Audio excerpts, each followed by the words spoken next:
Bem-vindos ao Arena Ambiental. Hoje teremos a presença do diretor Fernando Zancaner, da usina Santa Lúcia, que está localizada em Araras, e vamos bater um papo sobre a produção integrada e sustentável da usina Santa Lúcia. Diretor Fernando Zancaner, obrigado por estar aqui presente.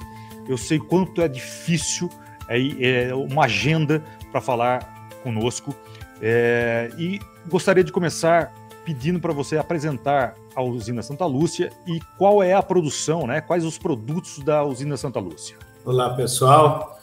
Eu trabalho aqui na usina Santa Lúcia há 45 anos. Nossa empresa, ela produz cana-de-açúcar, açúcar branco e açúcar VHP, etanol hidratado, etanol nitro e etanol neutro também. Nós temos uma sobra efetiva de bagaço a mais ou menos de 10 mil toneladas, as quais a gente vende. Nós temos uma produção de energia elétrica que é consumida na própria indústria e o excedente vendido. Nós vendemos também melaço de cana para produzir lisinas, proteínas com a Ajinomoto, e aproximadamente todos esses produtos, além do açúcar e do álcool, representam uns 30% do faturamento, né? Esse etanol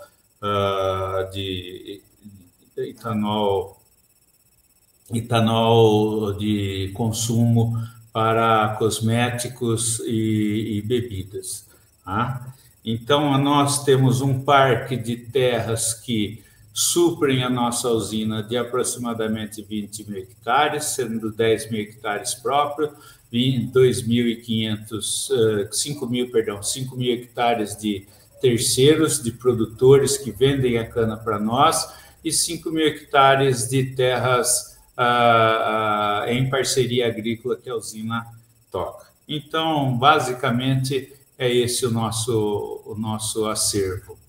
Engenheiro Fernando, você fez uma introdução muito boa e já dando todos os produtos, e eu percebi que há muita coisa, né? Mais uma pergunta. Como vocês têm muita coisa, eu penso que vocês apostarem em diversificação, né, de produtos. As empresas hoje, no setor como da usina Santa Lúcia, elas precisam apostar em diversificação de produtos? Bem, você sabe, nós estamos numa região dentro do estado de São Paulo, aqui no Brasil, né? Que é uma região muito próxima a grandes centros de consumo. Nós estamos a 160, 170 quilômetros de São Paulo, né? A 80 quilômetros de Campinas, a 140 quilômetros de Ribeirão Preto. Então, nós estamos numa região de centro de consumo muito grande. Então, esses produtos como o etanol de uso em indústrias de bebidas e indústrias farmacêuticas é um ponto que nos convém, apesar de a gente ter começado isso há pouco. Temos isso aí essa foi a primeira safra que a gente começou com esse produto, né? E açúcar, a gente tenta fazer o máximo possível de açúcar branco, onde também ele tem um valor agregado um pouco melhor e onde o centro de consumo de açúcar branco, né, também é maior. Então, isso vem a trazer uma vantagem de logística, né? E quanto ao etanol, tanto o carburante, o hidratado carburante ou anidro carburante, nós também estamos perto do centro de consumo. Então, vamos dizer, é uma região cara, é uma região mais cara para preço de terras, essas coisas, porém tem, do outro lado, alguma vantagem de logística, né? E essa diversificação de produto, energia elétrica, eu não diria que é diferencial, porque energia elétrica qualquer um põe na rede nacional, então não tem diferença. O melaço temos centro de consumo aí, temos empresas que interessam e muitas das vezes as unidades produtoras de açúcar e álcool mais distantes não tem essa colocação, né? O etanol neutro eu já falei, né, que é o de bebida de farmacêutico, e o bagaço de cana também, ele sempre tem um valor um pouco melhor, porque também temos várias indústrias aqui na região que utilizam para gerar energia. Então, eu diria que essa diversificação não é nada exorbitante, porém, a gente usufrui dessa logística, né? Fernando, eu penso que a diversificação é estratégica, né? Como disse. Mas tendo a produção de tantos produtos, né, provavelmente você tem subprodutos ou rejeitos. Né? Você poderia citar o que tem de subprodutos ou rejeitos? Né? E por que eu pergunto isso? Porque a usina Santa Lúcia ela tem um conceito robusto, né, ambiental na sua área de produção. Ela produz com responsabilidade ambiental. Então, a gente sabe que na área de produção tem sempre o rejeito, e você poderia citar os rejeitos ou subprodutos da produção desses, do que é o carro-chefe de vocês, né? Para o álcool, tem subproduto, você citou o bagaço da cana, você pode nos dizer quais são os rejeitos que são gerados pela usina Santa Lúcia? Nós temos, sim, subprodutos e muitos valiosos na questão agronômica. Ao clarificar, ao limpar o caldo da cana, ao deixá-lo limpo, sai uma sujeira, entre aspas, né? Isso tudo, ele é misturado num bagaço de cana e ele volta para a lavoura, ele é processado antes de ir para a lavoura com uma compostagem, fertilizante orgânico de primeiríssima qualidade. Então, esse volume aí de torta de filtro, que se torna composto, é muito importante, sim, para a usina. Às vezes, misturamos um pouco de bagaço nele para avolumar um pouco mais, e muitas das vezes a gente faz uma mistura, uma compostagem de fato, além da torta de filtro, do bagaço, a gente compra um pouco de esterco de galinha, que é um fertilizante orgânico, e composta tudo isso junto, faz a fermentação e depois leva para a lavoura. Então, isso aí é um produto que nos dá uma vantagem muito grande em relação a ambiental, vamos dizer assim, né? O outro segundo subproduto que é muitíssimo importante, gera bastante economia, né? Seria a vinhaça. A vinhaça é um subproduto do etanol, do álcool, né? Então, cada 1 litro de álcool saem de 10 a 13 litros de vinhaça. Porém, nós aqui investimos em concentração da vinhaça. Então, a gente reduz para 2 litros de vinhaça, com uma concentração de potássio bem maior, né? Para que esse volume de potássio seja mais facilmente distribuído na lavoura. Então, a gente faz uma distribuição dessa vinhaça concentrada muito bem feita, técnica, uma distribuição técnica. E ao concentrar essa vinhaça, nós temos a vinhaça concentrada de um lado, nós perdemos por evaporação uma parte da água, e outra parte grande, que é mais ou menos 60% dessa vinhaça, é água de reuso dentro da indústria. Ela serve para diluir e trabalhar na fermentação do suco da garapa da cana. Ela ajuda na fermentação, ao invés de captar água de recursos como rios, represas, essas coisas, a gente reusa essa água, reciclando na produção.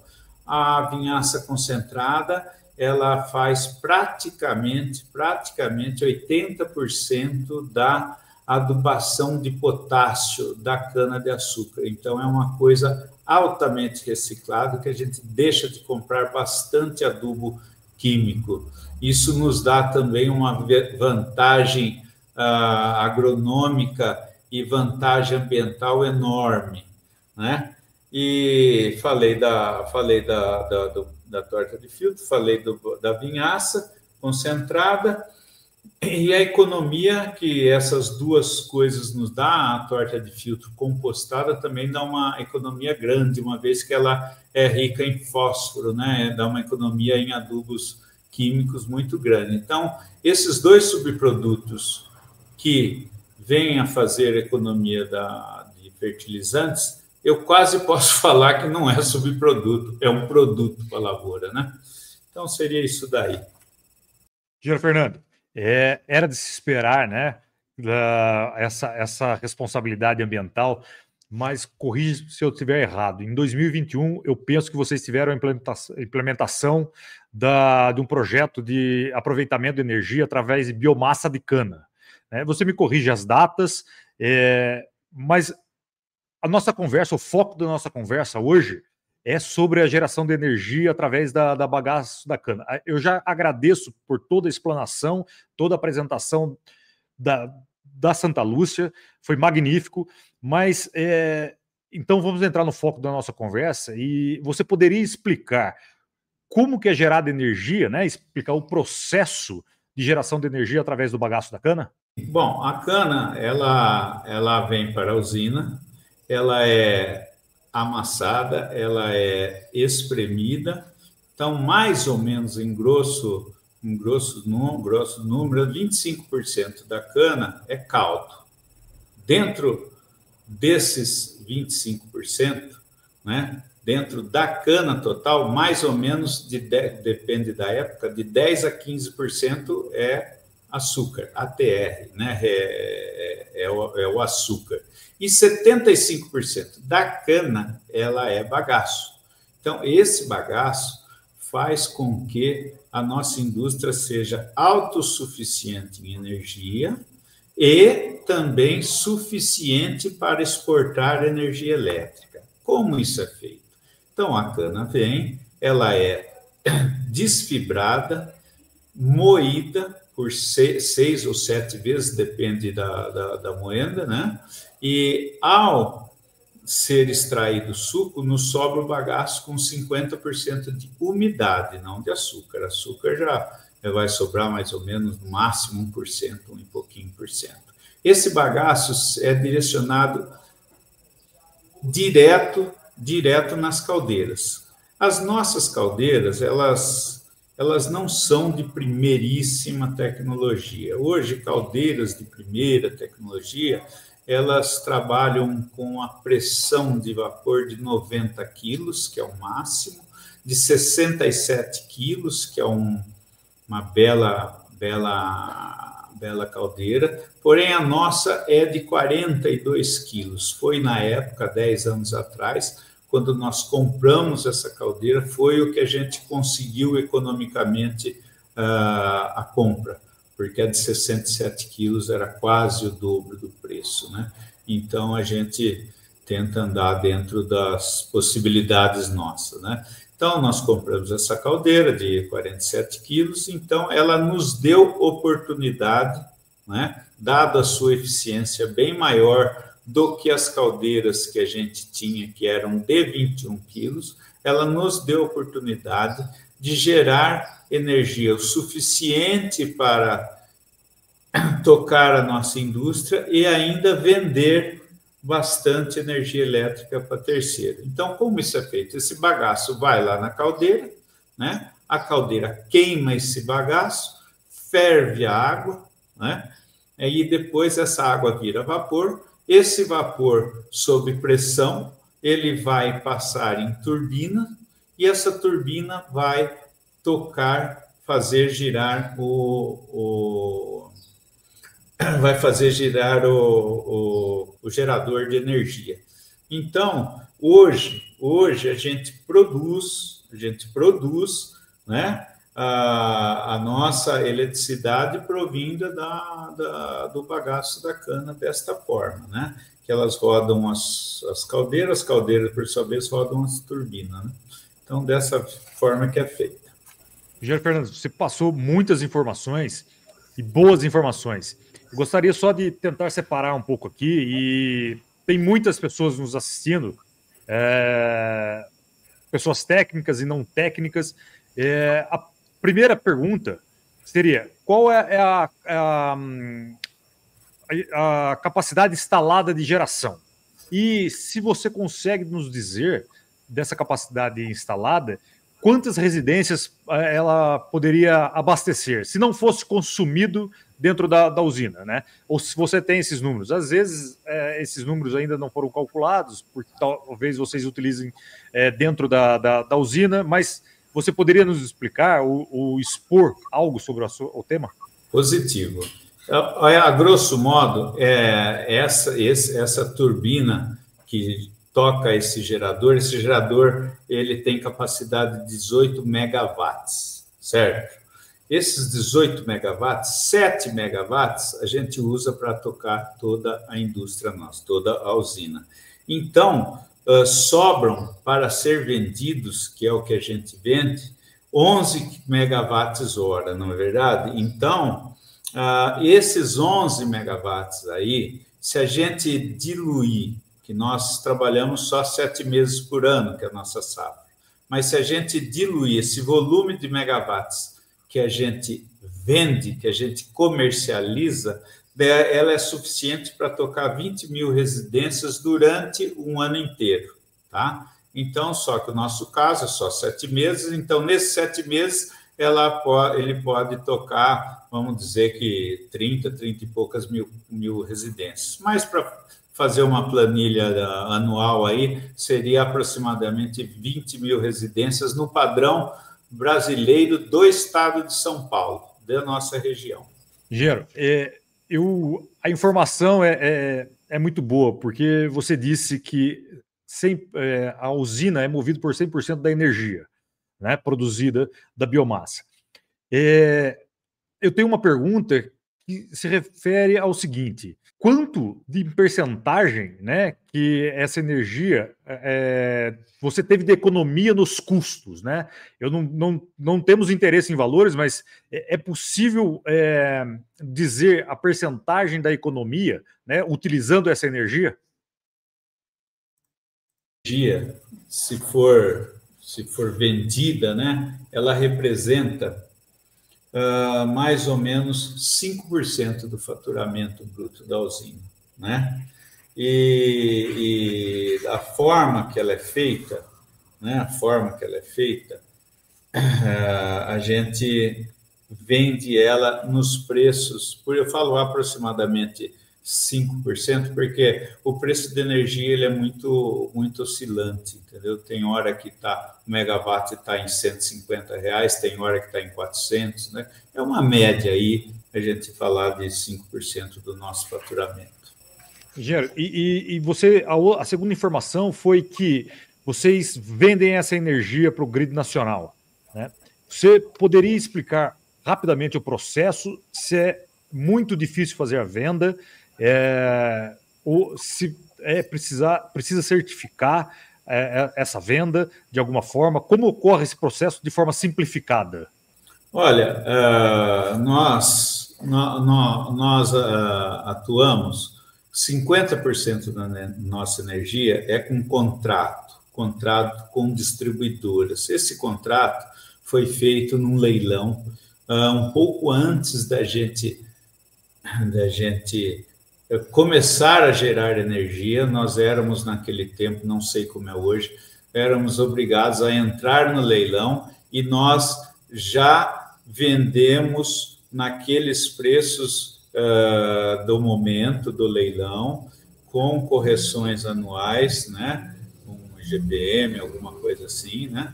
Então, esse 50% era o 50% do estimado total de quanto a gente ia produzir.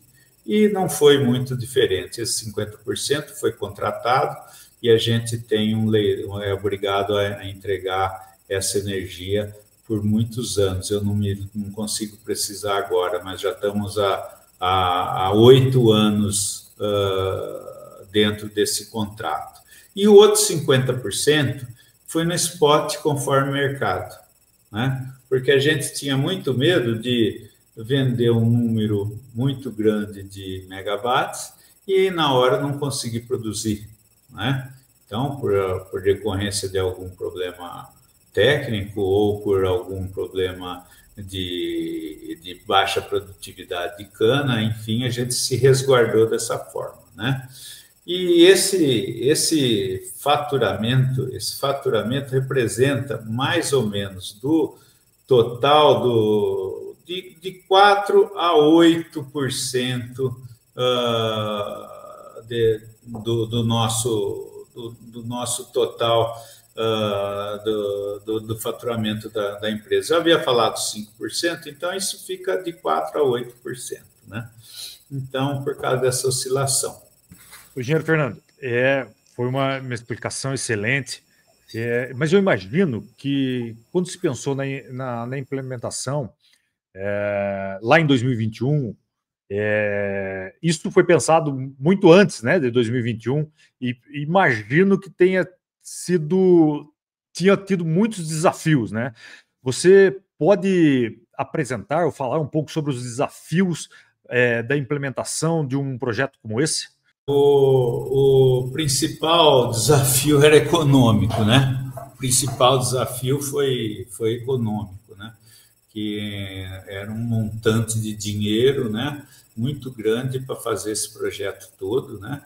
Que era uma caldeira nova, gerador novo, prédios novos, todo um controle para que poderíamos entrar na rede nacional, era um controle muito caro de se fazer, né? E ainda que no nosso caso, na época, como nós estamos perto de uma subestação e o nosso volume de megawatts é pequeno, nós conseguimos não fazer uma subestação dentro da usina, nós usamos a subestação da Eletro, né? Então, isso daí barateou um pouco, porque nós fizemos isso daí numa época que o preço da cana não estava lá, essas coisas, a gente financiou só parte, foi muito custoso, então nós tínhamos vontade até de pôr uma caldeira mais eficiente, né, que seria de 67 quilos na época, que já existia, mas as tubulações, alguns materiais eram todos importados, isso na época tornava o empreendimento o dobro do preço. Então, nós abrimos mão de uma coisa muito eficiente para ficar dentro do nosso patamar financeiro, né? E valeu a pena, porque nós conseguimos, nos anos seguintes, um preço bom de energia no spot, né? O preço dos 50% de contrato ficou naquilo ali. E o spot foi praticamente o dobro, não me lembro tanto, né? Mas foi um bom negócio. Hoje nós temos uma usina mais estável, uma usina eficiente, uma usina com menos oscilações na fonte de energia, dada a qualidade da caldeira e a modernidade da caldeira e a modernidade do turbogerador, né? Até então, nossas caldeiras já tinham 30 anos, uma coisa assim. Então, a eficiência energética do novo investimento aí foi crucial. Engenheiro Fernando, e pensando em todo o investimento que a usina Santa Lúcia fez, né, e dos procedimentos que foram criados e que existem, eu queria saber se você pode falar num cenário nacional, né, se é uma realidade de outras usinas utilizar essa tecnologia, e se não é, qual o conselho que você daria para outras usinas, né? É viável? Você recomendaria esse tipo de tecnologia? Com certeza. Hoje uma usina que não cogera geração é uma usina que opera em desvantagem, né? Opera em desvantagem. Então, seguramente, não dá nem para pensar em ter uma usina sem cogeração. E se a gente tivesse tido mais recurso, é lógico que eu preferiria ter uma cogeração mais robusta ainda, né? porque a gente fala em 5%, 8%, 4%, 8% do faturamento, mas é um faturamento praticamente líquido, né? Porque você precisa dessa energia para tocar sua usina. E com essa a eficiência maior na queima do bagaço, a gente consegue apurar um valor substancial em termos de porcentagem de faturamento, né? Engenheiro Fernando, e para o futuro, né? A gente já viu aqui nessa conversa que a usina Santa Lúcia ela investe muito em inovações, né? Tem alguma outra inovação previsto que gostaria de compartilhar? Quais as perspectivas de inovações para o futuro? Realmente a gente não pode parar no tempo, né? Toda vez que você implementa alguma coisa nova, economicamente te sangra o caixa, vamos dizer assim, né? Porque tudo custa, né? Mas nós estamos sim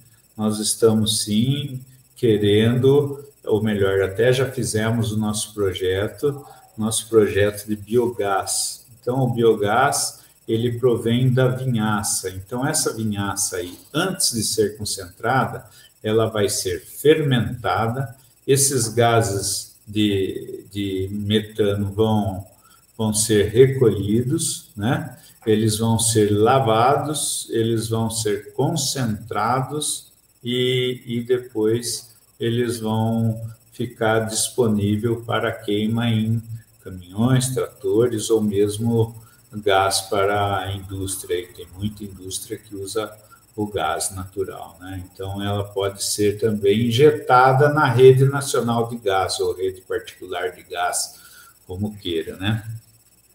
Engenheiro Fernando, a gente está chegando próximo ao fim do nosso bate-papo, mas eu gostaria de saber se você quer deixar algum recado, né, para essas novas gerações, para os estudantes que venham vindo.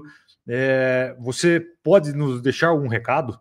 O recado que eu deixo é que o mundo nunca para, ele sempre evolui, né?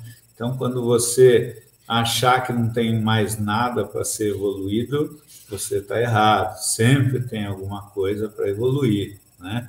Então, outras moléculas poderão vir, né? Esse biogás, principalmente aí em termos de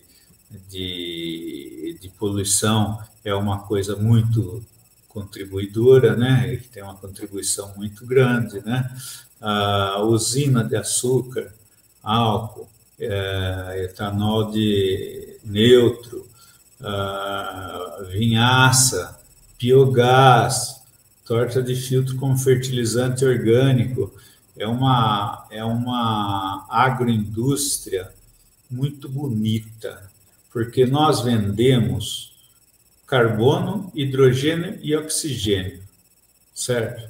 Então, nós não retiramos nada teoricamente, a gente não retira nada da terra, a gente aduba super bem a cana com potássio, com enxofre, com fósforo, com magnésio, coisa e tal, mas são coisas que através dessa torta de filtro, dessa vinhaça, elas voltam para a lavoura. Então, eu gosto muito do assunto aqui, eu acho que é uma indústria que gera muito emprego, é uma indústria que hoje em dia não polui. Lá no passado, coisa de 60, 70 anos atrás, tinha uma concepção, né? Hoje é uma coisa completamente diferente. E ao aproveitar tudo isso, deixar de poluir o meio ambiente, você está usufruindo dos recursos que a cana lhe traz. A cana é abençoada, vamos dizer assim.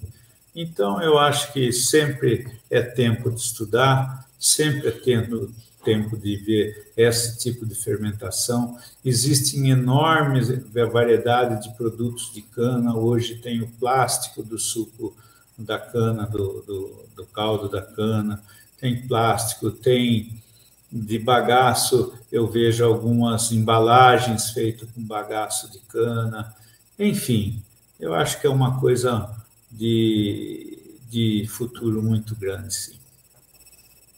Engenheiro, eu concordo consigo. Eu acho que a indústria hoje sucroalcooleira, ela agrega muito, né? Está de mãos dadas com o meio ambiente e impulsiona a economia.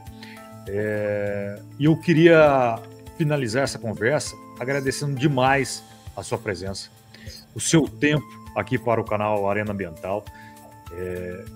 Foi uma aula, né? Uma aula importantíssima, riquíssima, que a gente não encontra em qualquer lugar. Muito obrigado pela sua presença e até a próxima. Muito obrigado também, Bruno. Tudo de bom. É um prazer ter estado aqui com você. Tá bom? Um grande abraço.